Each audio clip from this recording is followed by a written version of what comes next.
Olá, professor, paz do Senhor. Eu sou o professor Lucas Gomes e estou aqui do sofá da minha casa para bater um rápido papo com você sobre a próxima lição, que tem por título A Fé Cristã e o Conhecimento Científico. Falaremos aqui rapidinho sobre o primeiro tópico e eu fico feliz por você estar aqui, então te convido a já deixar o seu like, se inscrever neste canal e compartilhar este vídeo. Se gostar desta aula, por favor, eu convido você então a assistir a explicação que dei sobre o tópico 2, o tópico 3. Tenho certeza que será uma bênção na sua vida. O primeiro tópico, professor, nos fala sobre o tema o racionalismo e a fé cristã. Aqui, o autor ele tem como intenção nos mostrar que Deus ele não é contrário ao conhecimento científico. Isso é muito importante porque, pelo menos na academia, e não somente dentro da igreja, nós podemos perceber muitos professores contrários ao assunto fé. E também na igreja, quando nós falamos sobre a ciência, nós encontramos muitas pessoas torcendo a cara. Basta nós pensarmos nessa questão da oração e dos médicos.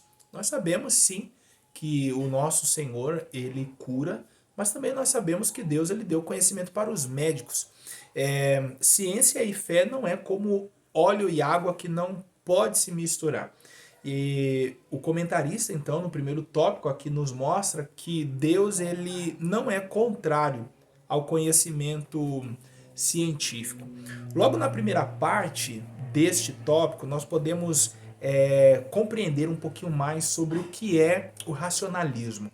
O racionalismo é uma ciência, é uma filosofia que se pauta somente naquilo que pode ser comprovado, ou seja, aquilo que é palpável, tangível. E para o racionalismo, então, a fé não é tangível, não é palpável. Logo, então, ela deve ser descartada. Então, no primeiro tópico, nós entendemos o que é o racionalismo. No segundo tópico, o comentarista nos mostra o benefício da dúvida na ciência. Nós sabemos que o que move o mundo não são as respostas, e sim as dúvidas. É a partir das perguntas que inquietam a humanidade que nós temos então aí grandes coisas que foram descobertas que contribuíram para o avanço científico. Se não fosse essas inquietações, as perguntas, as dúvidas, o desejo por saber mais, a ciência certamente hoje seria estagnada. Mas o que a faz ainda avançar são as dúvidas. Então, aqui no primeiro tópico, no segundo ponto, nós compreendemos o benefício da dúvida. É bom duvidar, porque as dúvidas nos fazem crescer, nos fazem avançar. Porém, quando nós continuamos adentrando no primeiro tópico, nós entendemos no terceiro ponto o perigo da dúvida no cristianismo. Ou seja, aquele que serve ao Senhor deve servir sem duvidar. Quero abrir um parênteses aqui para falar a você sobre Pedro. Pedro estava junto com outros 11 homens dentro de um barco, remando contra a maré durante toda a noite. Nos diz a Bíblia que a quarta vigília, o Senhor então apareceu caminhando sobre as ondas do mar. Eles não viram ele de uma forma assim definida para saber que era o Cristo. Eles ouviram uma voz e certamente perceberam o vulto de uma pessoa ali no meio da escuridão. Pedro, assim como eles, não o via, mas o percebia através da voz. E por isso então disse, se és tu, manda-me ter contigo. O se de Pedro não é uma dúvida, mas é Pedro dizendo assim, sendo quem eu conheço, se der a ordem eu vou caminhar. O que seria fé aqui? Fé não é você saber, não é você ver para onde está caminhando, mas é você saber que está indo na direção correta. Observe uma coisa, fé aqui não é sair do barco, a área de conforto e ir para o mar. Mas fé aqui é caminhar no meio da escuridão sem ver o ponto final, mas com uma certeza. vou chegar em um lugar seguro. Isto é fé. E duvidar então do que Deus pode fazer, de quem ele é, no cristianismo isso é muito perigoso. Então o comentarista ele nos mostra que a dúvida no campo científico ela é muito bem-vinda. Agora, no meio cristão ela é perigosa. E aí ele até nos dá o exemplo de um texto o qual a Bíblia nos mostra que aquele que duvida é como as ondas do mar. Ele é inconstante. E a inconstância, ela é perigosa.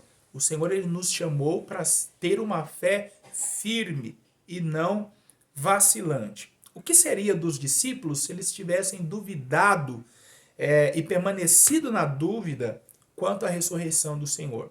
Certamente a igreja não existiria. Eles duvidaram inicialmente por conta de uma fraqueza, mas logo então acreditaram. Muito bem? E aí, imagine se Noé duvidasse, né? Ele teria morrido afogado com toda a sua casa. Imagine então se Abraão duvidasse, ele não seria hoje quem é, o pai da fé. Imagine se Moisés duvidasse, ele não teria libertado o povo. Imagina só então, volta a dizer, se Pedro duvidasse, ele não teria tido a experiência que teve caminhando sobre as águas. No terceiro ponto, então, do primeiro tópico ainda, o comentarista ele se aprofunda mais nos mostrando que Deus ele não é contrário ao conhecimento científico. E aí ele então nos traz provas ao mostrar que Deus fez o homem um ser pensante, com capacidades cognitivas. E aí ele nos mostra então o homem com a capacidade criativa, racional, dando nome aos animais, dando nome à mulher, sendo lavrador da terra, guarda do jardim, ou seja, trabalhando e percebendo e notando tudo o que estava acontecendo à sua volta. E aí nós temos na Bíblia pessoas que foram agraciadas pelo Senhor com a sabedoria. Além de Adão, nós temos Moisés. E aí o que acontece? Moisés não, perdão, Salomão, né? Além de Adão, nós temos Salomão, que é apontado na lição como o homem mais sábio, né, no Antigo Testamento. Porém, o comentarista também nos faz compreender a ineficiência do conhecimento científico perante Deus. Por quê? O conhecimento de Adão e o conhecimento de Salomão